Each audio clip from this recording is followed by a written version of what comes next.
배우러 가는 아름다운 신앙간증 오직 주만이의 김명인입니다. 아, 이건 정말 재앙이야. 어떻게 나를 이렇게 힘들게 할 수가 있지? 네, 우리가 살면서 만나는 고난 속에서 이런 생각들, 이런 말들 한 번쯤은 해보셨을 것 같은데요. 그런데요, 여러분, 우리를 이렇게 낙담시키는 이런 상황들을 하나님의 은혜로 보는 시각을 한번 가져보는 건 어떨까요? 우리의 죄를 위해 십자가에 못 박혀 죽으시는 예수님의 그 처참한 모습을 보면서요, 많은 제자들이 절망했지만 하지만 사흘 후에 다시 부활하셔서 우리에게 영원한 생명을 주신 예수님처럼 주님께서는 우리의 어떠한 상황들도 얼마든지 역전시켜 주실 것이라고 믿습니다. 삶을 이어가는 아름다운 신앙간증 프로그램 오직 주만이, 오늘도 아름다운 간증과 함께하겠습니다. 먼저 이 자리에 함께해 주신 분들과 인사 나눌게요. 춘천 한마음교회 성도님들 함께하고 계십니다. 반갑습니다.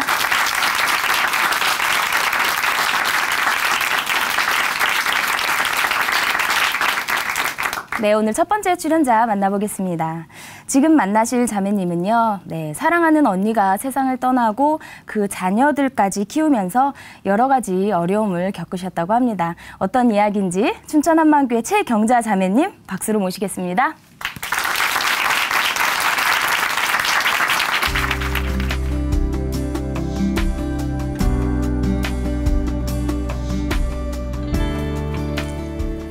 안녕하세요. 춘천 한마음교회 최경자입니다. 저는 언니가 천국에 가면서 남기고 간 두 조카들과 제 아이 둘, 이렇게 4명의 아이들을 키웠어요. 쉬운 일은 아니었습니다. 그러나 이 아이들을 키우면서 부활하신 예수님 앞에 굴복하고 참된 사랑을 할 수 있게 된 저의 간증을 나누려고 합니다. 강원도 산골짜기 작은 마을에서 태어난 저와 언니는 8남매 중 넷째, 다섯째였어요. 농부로 사셨던 부모님께서는 자식들을 공부시키기 위해 춘천이라는 도시로 이사를 나오셨어요. 없는 살림에 8이나 되는 자식들을 먹이고 입히고 교육시키려고 하니 시골에서 그럭저럭 농사지으며 살던 때와 비교하면 도의지 생활은 녹록지 않았어요. 아버지께서는 막농판에서 일을 하셔야만 했고요. 어머니께서는 채소와 생선을 손수레에 싣고 이 동네 저 동네 다니시면서 장사를 하셨어요.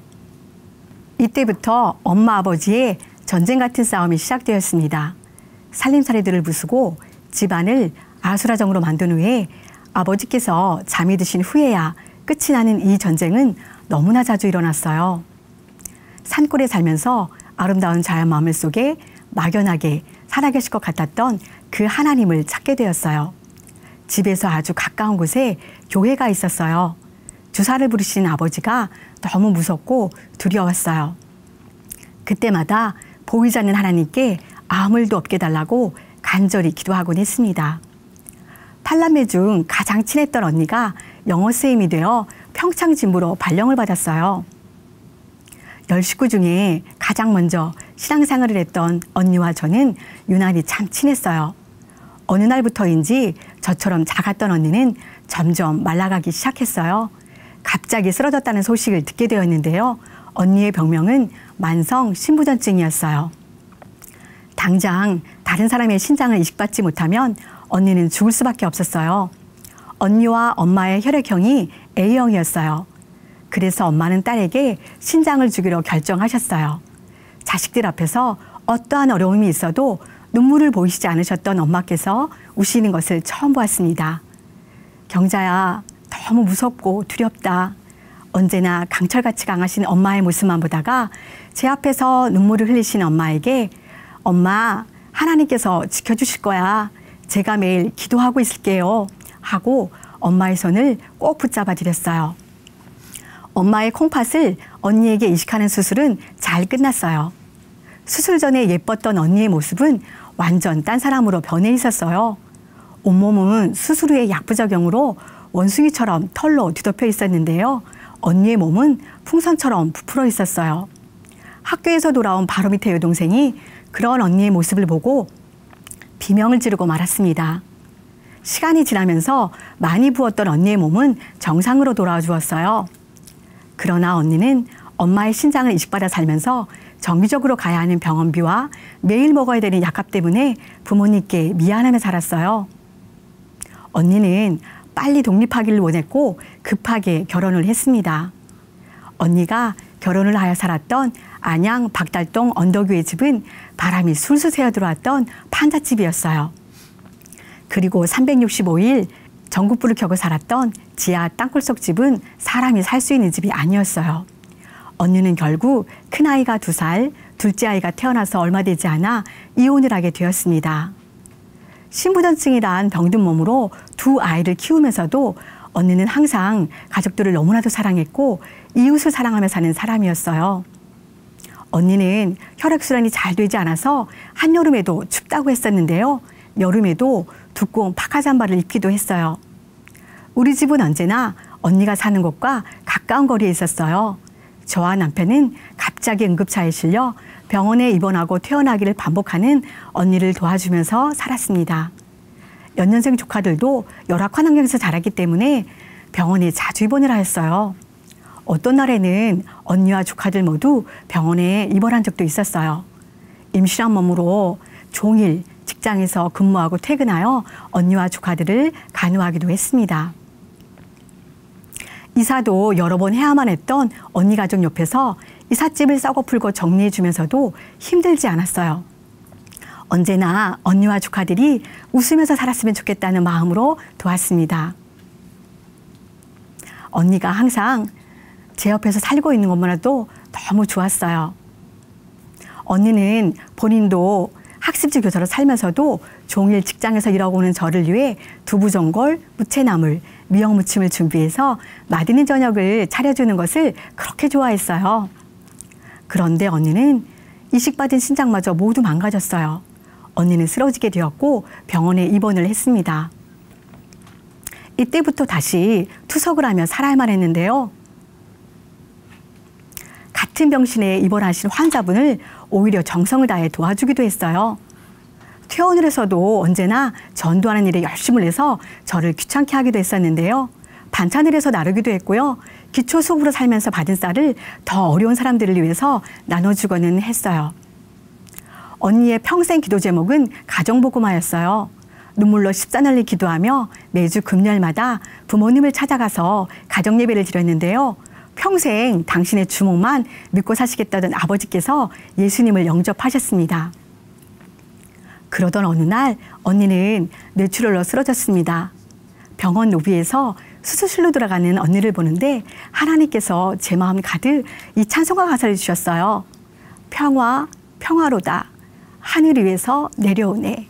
그 사랑의 물결이 영원토록 내 영혼을 덮으소서.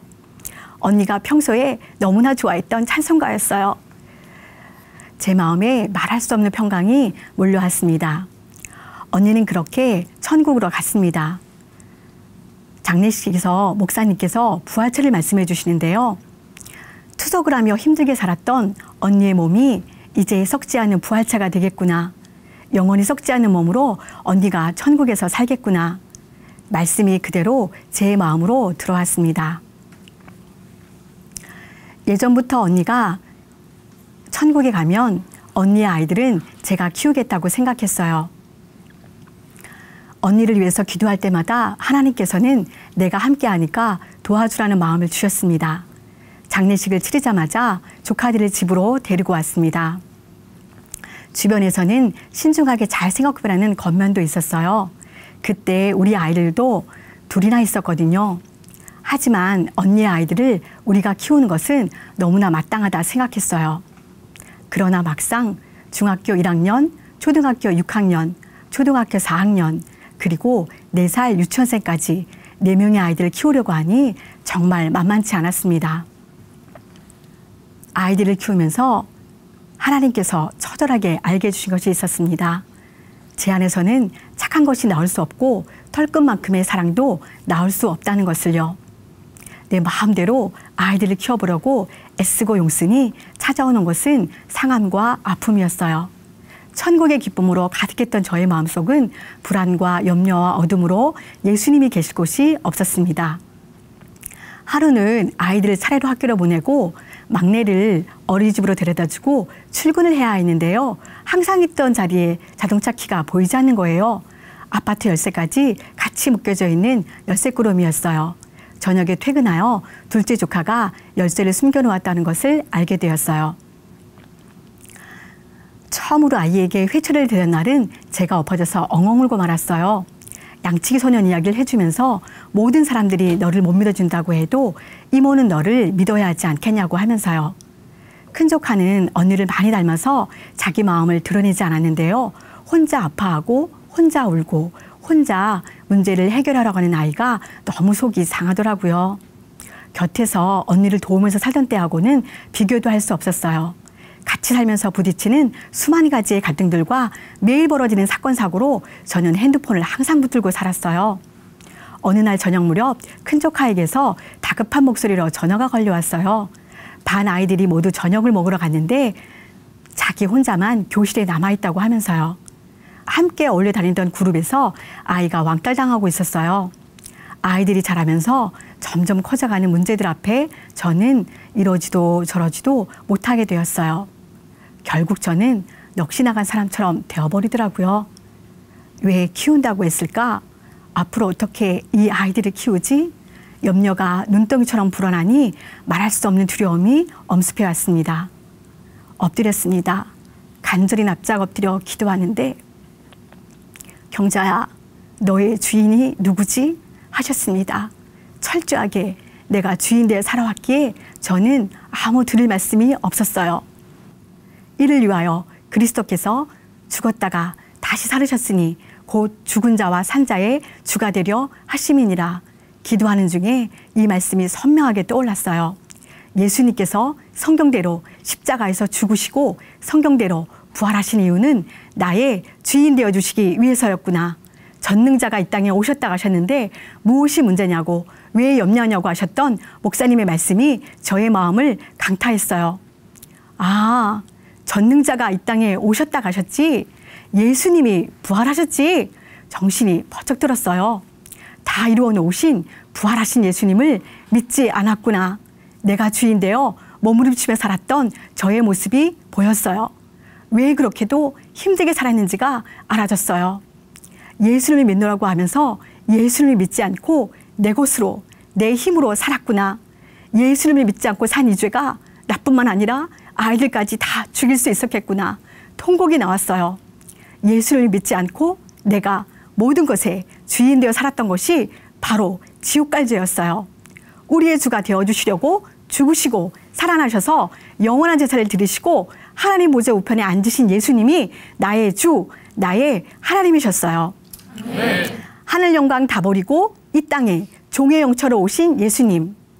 하나님의 원수였던 나를 살리기 위해 사람의 몸으로 오셔서 십자가의 고통과 몇천 대를 다 받으시고 부활하신 예수님. 이분이 바로 하나님이셨어요. 부활하신 예수님 앞에 저를 서게 하셨어요. 그리고 저에게 몇 날 며칠 동안 회개의 영을 부어주셨습니다.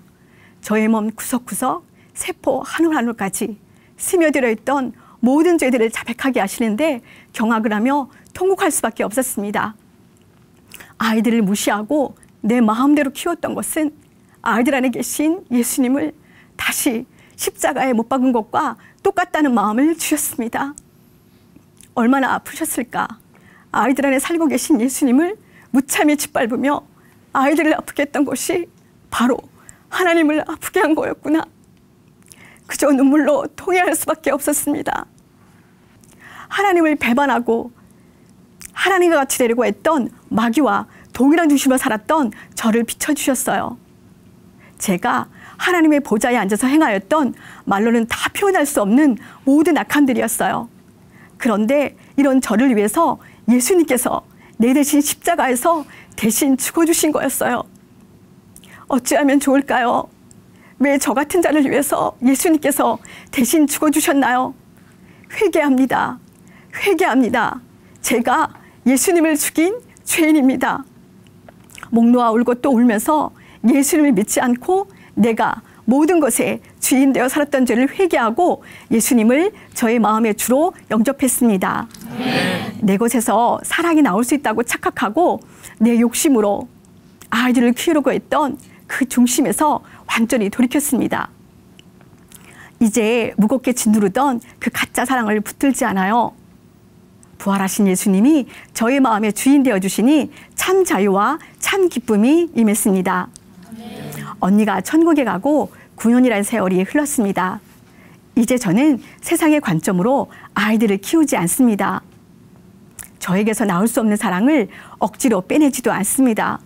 부활의 주, 참사랑이신 예수님이 우리 가정의 주인이시거든요.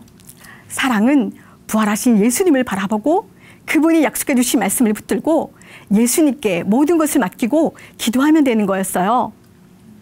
몇 년 전 큰 조카가 고등학교를 다니면서 저에게 이렇게 물었던 적이 있어요.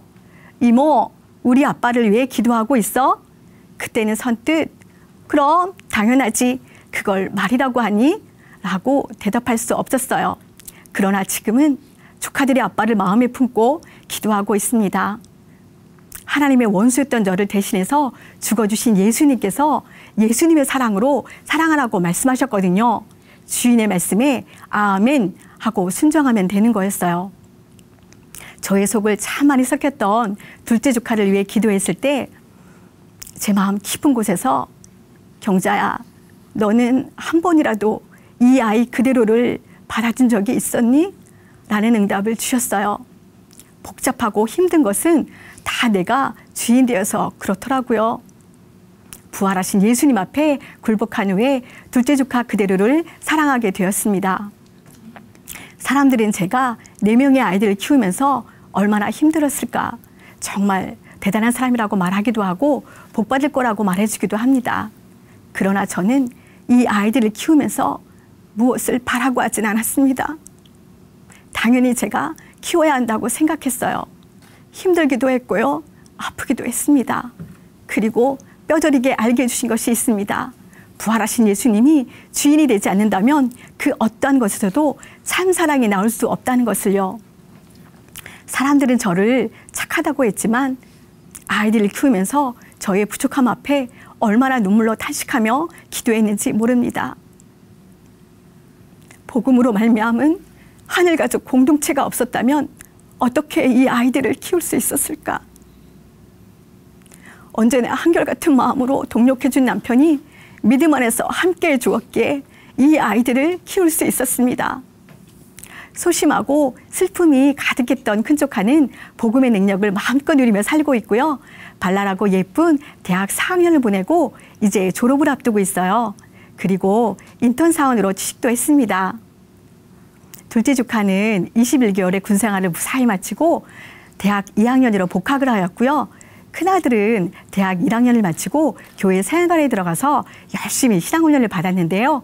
얼마 전에 나라의 부름을 받고 군에 입대를 하였습니다. 그리고 막내는 중학교 1학년이 되었습니다. 하나님께서는 이 아이들 그대로를 품을 수 있게 해주셨습니다. 부활하신 예수님이 우리 가정의 주인 되어주셔서 아이들 모두 건강하게 잘 자랐습니다.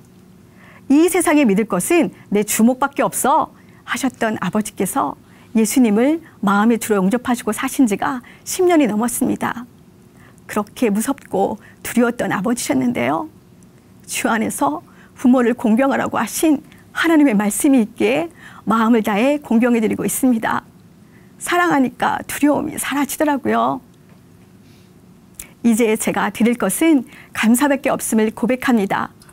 부활하신 예수님을 만나 부활의 증인으로 살다가 순교했던 믿음의 선리들처럼 4명의 아이들이 멋진 사명자로 우뚝 세워지기를 간절히 기도합니다. 아이들을 키우면서 부어주셨던 하나님의 크신 사랑과 인도하심 앞에 감사할 뿐입니다. 내 생명 다할 때까지 오직 주와 복음을 위하여 공동체와 함께 충성하겠습니다. 부활하신 예수님은 나의 주, 나의 하나님이십니다. 감사합니다.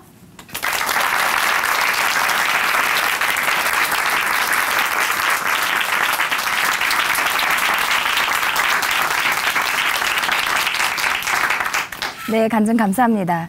아무리 사랑하는 언니였지만 그 언니의 그 자녀들까지 키우는 게 결코 쉽지 않았을 것 같은데요.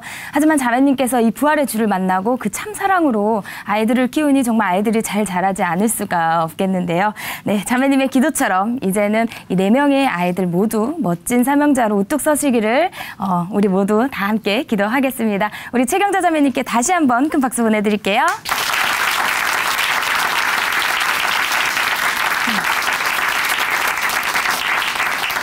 아름다운 믿음의 고백으로 하나님의 은혜를 나누는 오직 주만이, 오늘 2번째 출연자 만나보겠습니다.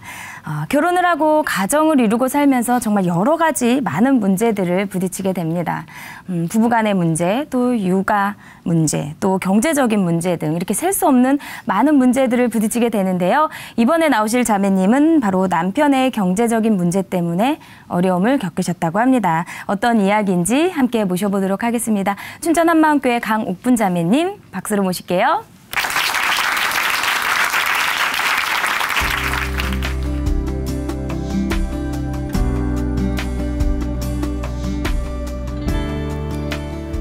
안녕하세요. 춘천 한마음교회 강옥분입니다. 저는 남편 때문에 내 인생을 망쳤다고 생각하며 평생을 원망하고 살았는데요. 가슴에 한이 맺혀 분을 품고 살다 보니 자녀들과의 관계도 엉망이 되었어요. 그런데 부활하신 예수님을 만나 분과 원망에서 자유해졌고요. 기쁨과 사랑이 넘치는 행복한 가정이 된 이야기를 나누고자 합니다. 우리 아버지께서는 공무원이셨는데요. 참 성실하신 분이었어요.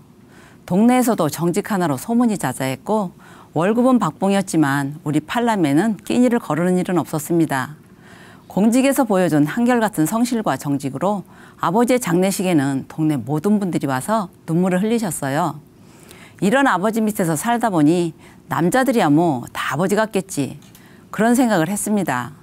그런 가운데 지금의 남편과 결혼을 하게 되었어요. 그때까지만 해도 여태까지 봐온 부모님의 모습이 제게도 동일하게 펼쳐질 줄 알았어요. 남편이 다달이 벌어오면 아끼고 쪼개서 살림을 꾸리는 아내의 모습 말이에요. 그런데 우리 부부에게는 완전히 다른 생활이 기다리고 있었습니다. 남편은 결혼하고 직장을 잡으려고 노력은 했지만 한 곳에 오래 정착하지 못했어요. 몇 달 생활비를 가져다 주고는 오랫동안 수입이 없었고 오히려 배로 돈을 가져다 쓰곤 했습니다. 이런 삶이 반복되니 점점 스트레스를 받게 되었고 남편 얼굴만 보면 잔소리를 하게 되더라고요. 하루는 남편이 무슨 결심을 했는지 원양어선을 타겠다고 하는 거예요. 배를 타는 동안은 계속 돈을 벌 수 있잖아 하면서요. 그런데 얼마 안 돼요. 손가락을 다치며 귀국을 한 거예요. 결국 병원에 입원하게 되었고 남편이 보내준 월급은 고스란히 병원비로 다 쓰게 되었죠. 정말 인생에 도움이 안 되네. 한심하게 여기며 계속 잔소리를 했어요. 나중에 알고 보니 남편은 아픈 손가락을 부여잡고 몇 개월 동안 진통제를 먹으며 버틸 만큼 버틴 거였더라고요. 그런데 저는 이 사실을 알고도 남편을 힘들게 했던 것을 사과하지 않았고 다시 돈이 부족한 상황만 오면 그때 다치만 않았어도 하며 이 일을 계속 들춰내 들들 볶아댔습니다. 아이들이 크면서 필요한 돈이 늘고 삶의 짐이 무거워지면 질수록 모든 원망은 남편을 향했는데요. 왜 가만히 잘 사는 사람을 데려와서 이 고생을 시켜? 가장이면 가장답게 돈을 벌어야 할 거 아니야? 하며 독소를 쏟아 부었습니다. 사실 남편은 돈을 잘 벌지는 못했지만 집안일도 잘 도와주고 사랑도 곧잘 표현하는 사람이었는데요. 제 눈에는 어떤 장점도 보이지 않더라고요. 아무리 잘 해줘도 오직 불평과 원망뿐이었습니다. 그 당시 우리 집은 시골이었는데요. 남편이 직장 때문에 서울에 가면서 한 달에 한두 번 정도 집에 들어왔어요. 한 달에 한두 번꼴로 직장을 때려치웠던 거죠. 어느 날 얼굴을 보자마자 열불이 나서 언성을 높였어요. 뭐야, 또 그만뒀어? 남들은 다 잘 다니는데 당신은 왜 이렇게 유별나? 성질 좀 죽여봐. 하루 이틀도 아니고 매일 들들 볶아대니 남편도 어느 순간부터 언성을 높이더라고요. 고성이 오가며 싸우기가 일쑤였고 남편은 집을 다시 나가곤 했습니다. 이렇게 10여 년을 원망과 싸움으로 얼룩진 생활을 하던 어느 날 저는 남편에게 해선 안 될 말을 했어요. 이렇게는 도저히 못 살겠어. 내가 나가든지 당신 나가든지 하자. 정말 지긋지긋한 이 생활을 끝내고 싶어. 너무 화가 나서 저도 모르게 뱉은 말이었는데요. 남편도 저와 동일한 마음이었던 것 같아요. 그날로 집을 아예 나가버렸습니다. 정말 어이가 없었어요. 아니, 왜 자기가 나가? 배신감과 억울함도 잠시. 저는 가족의 생계를 위해 생활전선에 뛰어들어야만 했습니다. 어렵게 한 직장을 들어갔는데요. 앉지도 못하고 하루 종일 굳은 일을 도맡아면서 집에 와서는 쓰러져 잠만 잤어요. 지금 생각해보면 삶이 버거울수록 더 악에 받쳐 살았던 것 같아요. 이 짐을 지우고 떠난 남편을 생각하면 하루 종일 욕을 입에 달고 살았습니다. 어느 날 삶이 너무 힘들다 보니 그냥 아이들을 두고 도망가 버릴까? 그런 생각도 해보았는데요. 아이들이 고아가 되어 방황할 것 같아서 참아두고 떠날 수가 없더라고요. 이렇게 참고 악으로 깡으로 살다 보니 항상 아이들에게 짜증을 냈습니다. 집에 돌아왔을 때 시켜놓은 집안일이 되어 있지 않으면 너도 이렇게 말 안 들을 거면 네 아빠 따라가. 그리고 내가 네 아빠만 안 만났어도 하면서 하루 종일 신세 타령을 했습니다. 아이들이 어렸을 때는 제가 짜증을 내도 그냥 받기만 했는데요. 커가면서 딸아이는 저에게 질려서 말도 하지 않았고요. 아들과는 싸운 날이 점점 늘어갔어요. 그럴 때면 어김없이 아빠랑 연관시키는 욕이 나오고 서로 소리를 지르다가 다리미가 날아다니고 몸싸움도 여러 번 하게 되었습니다. 그러다 끝까지 결판이 나지 않으면 내 말 듣기 싫으면 너도 네 아빠 따라가. 이렇게 일방적으로 싸움을 끝내버렸습니다. 그러다 보니 어느새 아이들과 저는 평행선을 걸으며 도저히 대화할 수 없는 사이가 되어 있더라고요. 저는 원래 모태신앙인데요. 교회를 가도 빛이 보이지 않고 힘겹기만 한 이 삶이 항상 답답했지만 지옥에 갈까 두려워 안 갈 수도 없었어요. 이렇게 간신히 끈아픔만 잡고 살던 어느 날 마태복음 7장의 설교를 듣게 되었는데요. 나더러 주여 주여 하는 자마다 다 천국에 들어갈 것이 아니오. 이 말씀을 듣는데 마음이 쿵 내려앉으며 지옥의 공포가 그대로 몰려왔습니다. 하나님, 저 이렇게 살면서 천국에 갈 수 있을까요? 저 지옥에 가기 싫어요. 천국에 갈 수 있게 해주세요. 그때 정말 간절히 기도했어요. 하지만 다시 생활에 치이다 보니 이 기도를 까맣게 잊고 살게 되었습니다. 언젠가부터 딸아이가 춘천 한마음교회를 다니더니 변하기 시작했어요. 맺힌 것이 많아서 저에게 말도 하지 않던 아이였는데 제 마음을 이해하고 알아주는 거예요. 딸아이와 대화가 되기 시작했고 저는 솔직하게 선혜야, 엄마는 사는 게 너무 힘들어. 고백하게 되었어요. 딸아이는 엄마가 힘든 것은 아빠 탓도 아니고 환경 때문도 아니야. 그건 엄마가 주인이라서 그래. 나는 엄마가 예수님을 주인으로 믿고 힘들지 않고 행복하게 살았으면 좋겠어. 이렇게 말하는 거예요. 주인? 그 말을 듣는데 몇 년 전 설교와 간절했던 기도가 다시 떠올랐어요. 왠지 딸이 다니는 교회를 한번 가보고 싶더라고요. 어느 날 교회를 간다고 룰루랄라 준비하는 딸에게 엄마도 같이 갈까? 살짝 용기를 내어 말했는데요. 너무 좋아하더라고요. 그렇게 딸과 함께 춘천 한마음교회를 가게 되었습니다. 연신 부활을 말씀하시는 목사님의 설교를 들으면서 이 교회는 부활 얘기를 많이 하는구나 이렇게 생각했는데요. 계속 듣다 보니 목사님께서 말씀하시는 부활과 제가 하는 부활이 한참 다르다는 것이 보이더라고요. 예수님의 부활로 모든 문제가 해결된 것을 믿습니까? 하시는 목사님과 아멘 하는 성도들의 얼굴에는 기쁨과 큰 확신이 보였거든요. 나는 부활을 알아도 삶의 무게와 원망 때문에 참 힘든데 나도 모든 문제를 해결받을 수 있다면 얼마나 좋을까? 어느샌가 제 안에 간절한 마음이 생기기 시작했어요. 그때부터 예수님의 부활에 집중하며 사복음서를 읽기 시작했습니다. 제일 먼저 보인 건 제자들이었어요. 주는 그리스도시요 살아계신 하나님의 아들이라며 따라다녔던 제자들이 예수님께서 십자가를 지실 때 다 도망갔더라고요. 그런데 부활하신 예수님을 만나고 갑자기 변한 거예요. 감옥에 갇히고 생명의 위협을 받아도 예수님이 부활하셨다. 우리가 보고 들은 것을 말하지 않을 수 없다. 하며 담대하게 전하더라고요. 제자들의 선명한 변화를 보는데 이들이 부활하신 예수님을 만나지 않고는 이렇게 변할 수 없었겠구나. 그때 처음 부활을 머리가 아닌 마음으로 확신하게 되었습니다. 그리고 그동안 들었던 말씀들이 생각났어요. 예수님께서 구약의 예언대로 이 땅에 오실 메시아를 가리키며 내가 그러라 말씀하셨는데요. 부활하신 예수님께서 자신에 대한 예언을 풀어주실 때 제자들이 그제서야 맞구나. 이분이 바로 그리스도시고 살아계신 하나님이시구나. 믿게 된 거였어요. 구약의 모든 예언을 그대로 이루시고 부활하신 분. 이분이 진짜 하나님이시며 내 주인이시구나. 탄성이 터져 나왔습니다. 곧바로 제 모습이 밝게 보였어요. 남편이 한 직장을 제대로 다니지 못했으니까. 늘 돈에 쪼들리니까. 남편이 집을 나갔으니까. 이렇게 남자 잘못 만나 망친 제 인생을 한탄했고 제가 불쌍하다 생각했어요. 그런데 부활하신 예수님 앞에 서니 저는 완전 파렴치하고 악랄한 죄인이었습니다. 저는 처음부터 하나님을 떠나 내 멋대로 산 죄인이었어요.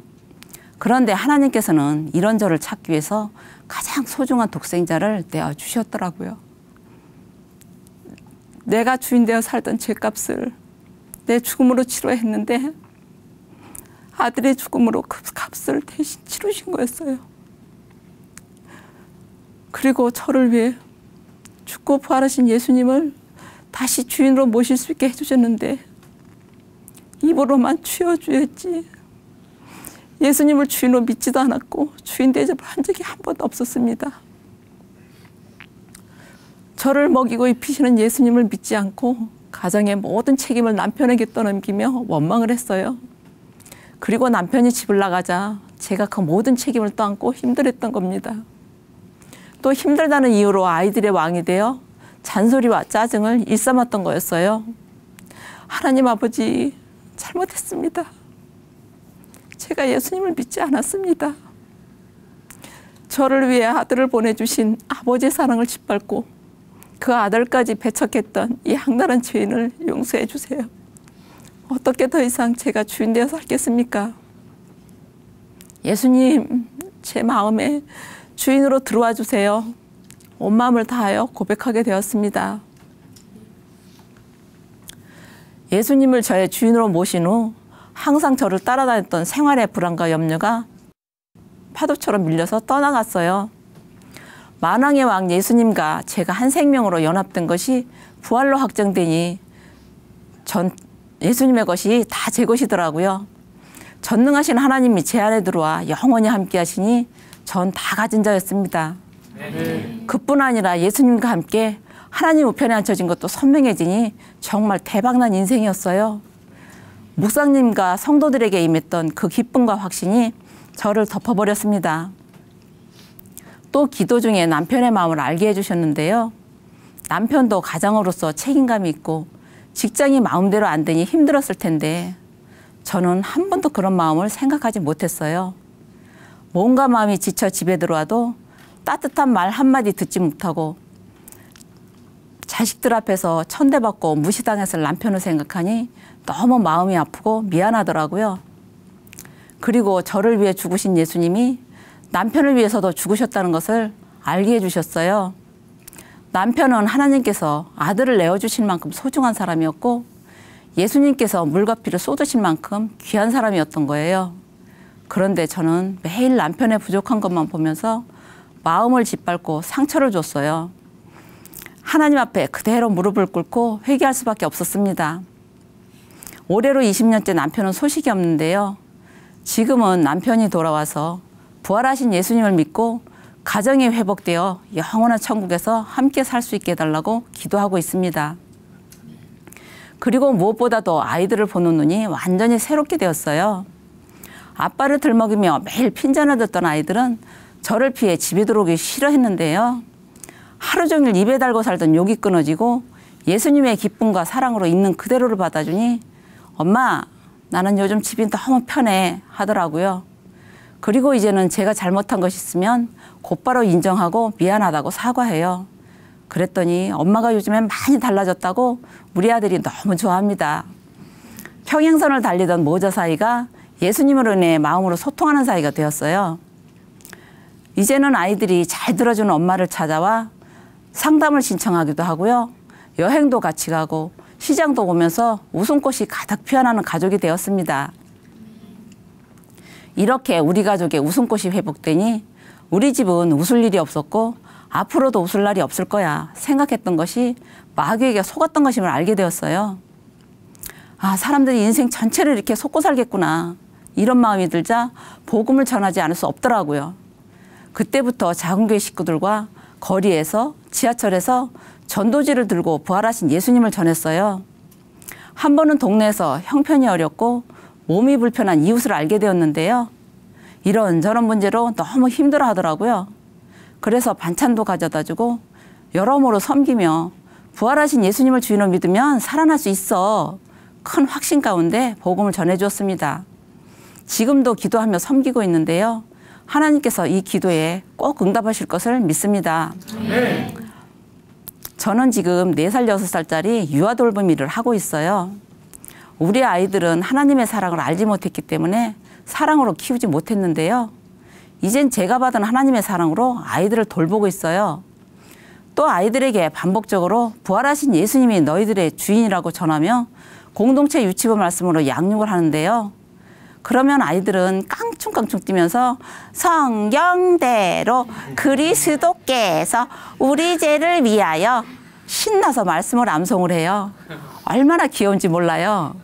한 번은 아이들이 아빠가 켜놓은 TV에서 예수님을 본 거예요. 갑자기 예수님이 TV에서 나와 하며 너무 신나하더라고요.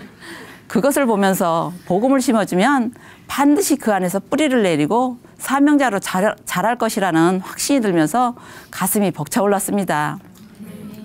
얼마 전에 우리 딸이 결혼을 했는데요. 우리 사돈댁은 돈 때문에 어려웠던 가정이었고요. 우리 집은 서로 원망하며 분리되어 답이 없는 가정이었어요. 그런데 예수님께서 죽으시고 부활하심으로 각 가정의 주인 되어 주셔서 모든 문제가 해결되었습니다. 아멘. 복음으로 해결받은 두 가정이 공동체 축복 속에 결혼식을 올렸어요. 함께 후사가 되고 함께 지체가 되고 함께 약속에 참여한 우리들은 하늘의 가족, 이렇게 사돈과 손을 잡고 축가를 부르는데 마치 하늘잔치에 온 것만 같더라고요. 예수님을 주인으로 모신 다음으로 제 인생의 최고로 감격스러운 날이었습니다. 저는 남자 잘못 만나 내 인생 망쳤다고 생각하며 남편을 원망했고 또 그 부은을 아이들에게 쏟아냈는데요. 이제는 부활하신 예수님을 만나 자유하게 되었고 온 가족이 사랑으로 화목해졌어요. 어둠뿐이었던 제 삶에 찾아와 주시고 이 땅에 없는 사랑으로 마음을 가득 채워주신 예수님께 너무 감사해요. 남편이 하루속히 돌아오기를 기도하며 저는 예수님께서 주신 사명을 잘 감당하며 살겠습니다. 감사합니다.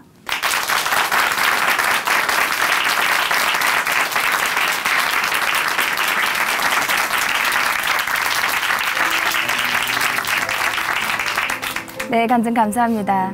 이제는 남편의 마음까지도 헤아리게 되셨다는 자매님. 네, 자매님의 기도처럼 남편분이 하루빨리 가정으로 돌아오셔서 건강하고 행복한 가정 되시기를 저희도 함께 기도하겠습니다. 간증해주신 간홍옥분 자매님께 다시 한번 큰 박수 보내드릴게요.